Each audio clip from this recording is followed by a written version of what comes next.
Hello and Assalamualaikum everyone. My name is Fatin Nur Ain binti Baharudin and my student ID is 2023616884.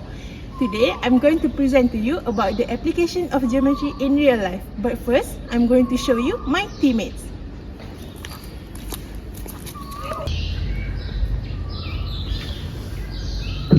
Hi everyone, my name is Nufaka Kasara binti Radu Fuad and my student ID number is 2023868854.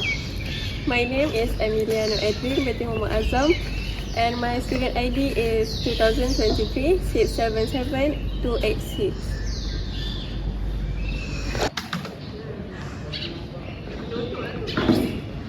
The table of content for this slide is: first, we are going to talk about the history of case 1 and case 2. Other than that, we are going to talk about the application used for the case 1 and case 2. Later on, we are going to talk about the mathematical calculation used for the case 1 and case 2. Lastly, we are going to talk about the conclusion for this project. First, I'm going to talk about what is geometry. Geos mean earth, metron mean measure. Therefore, geometry means earth measuring. Geometry is also a branch of mathematics that studies the size, shapes, position, angle, and dimension of things. Right now, I'm going to talk about our first case that is about the badminton court.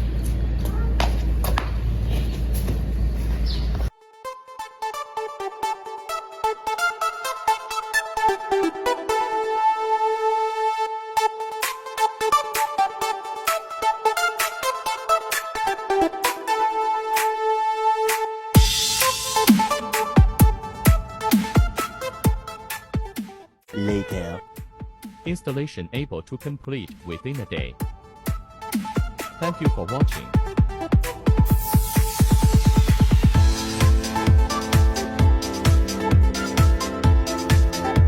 The history of badminton. Badminton court or lawn game played with lightweight racket and a shuttlecock. Historically, the shuttlecock, also known as a bird or birdie, was a small court hemisphere with 16 goose feathers attached and weighing about 0.17 pounds, 5 grams. These types of shuttles may still be used in modern play, but shuttles made from synthetic materials are allowed by the Badminton World Federation. The game is named for Badminton, the country estate of the Dukes of Beaufort in Gloucestershire, England, where it was first played about 1873. The roots of the sport can be traced to ancient Greece, China, and India, and it is closely related to the old children's game battledore and shuttlecock. Badminton is derived directly from Puna, which was played by British Army officers stationed in India in the 1890s. The first unofficial All England Badminton Championships for men were held in 1899, and the first badminton tournament for women was arranged the next year.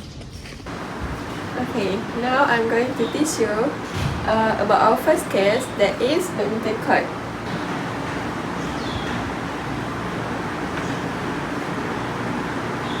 Look.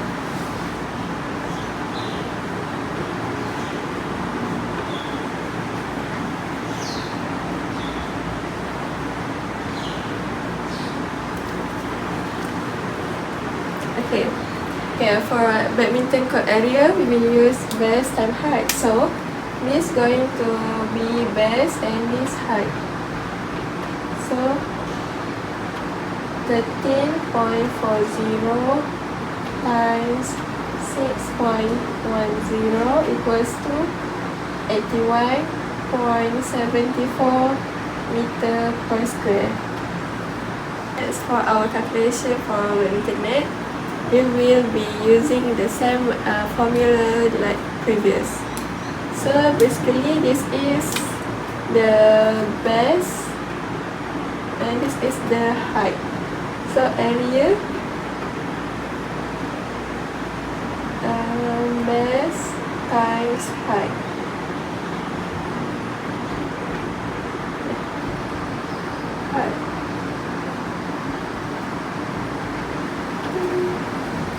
So just multiply them, multiply it.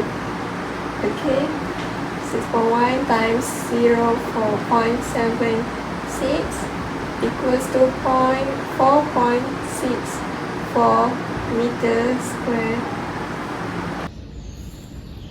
Now, I'm gonna talk about the case 2, which is about the drawbridge of Kuala Terengganu.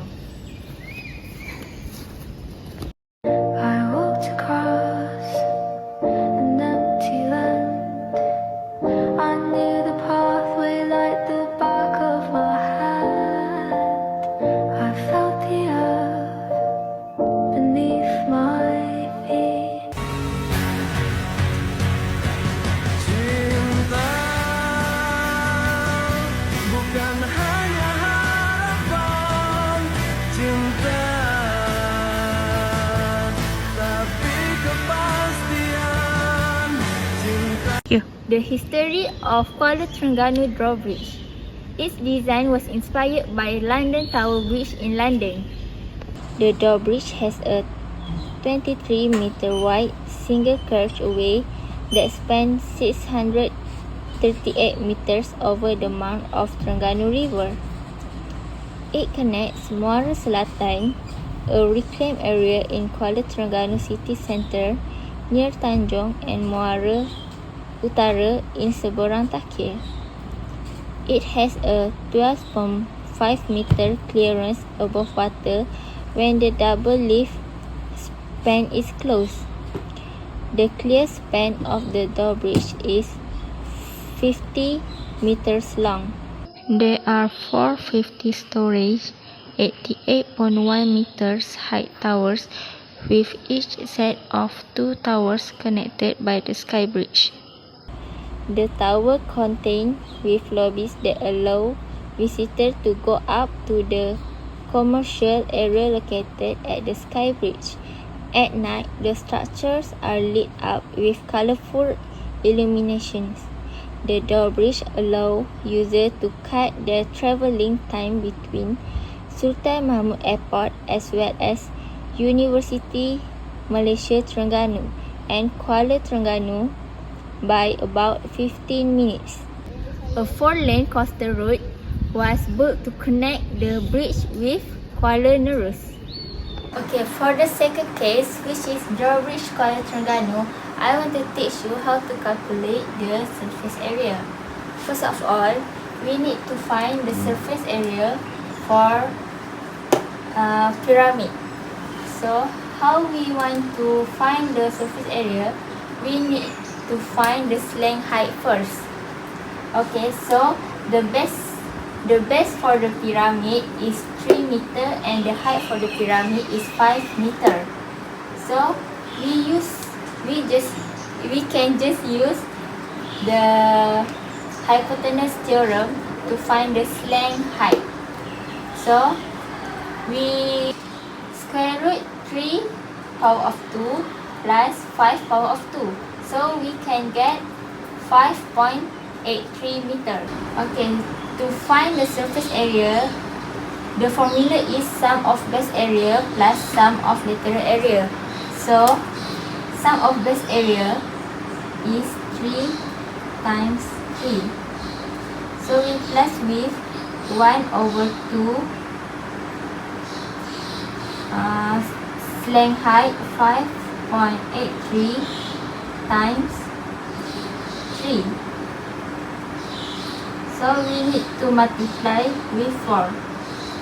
So the answer we will get is 43.98 meter square. Second, we need to find the area for prism.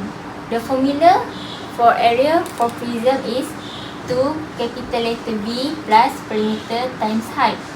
So we can calculate it as 2 times base is 2. 2 times 2 plus The perimeter of height is 2 times 4 times width 10 because the height is 10 meter. So if we calculate this value, we can get 48 meter square. Therefore, the total of area for pyramid and prism is, for the pyramid we get 43.89 and for the prism we get 48 meter. So the answer we will get 91.98 meter square. That's it. The conclusion of this project is, number 1, geometry will help students to build their logical thinking skill, deductive reasoning, analytical reasoning, and problem-solving skill. Number 2, geometry will also make students learn to use their creativity to the maximum. Number 3, geometry has many practical use in everyday life, such as measuring circumference, area, and volume when you need to build or create something. Lastly, a study geometry can explain the science behind architecture throughout the world. 닿음에 도망가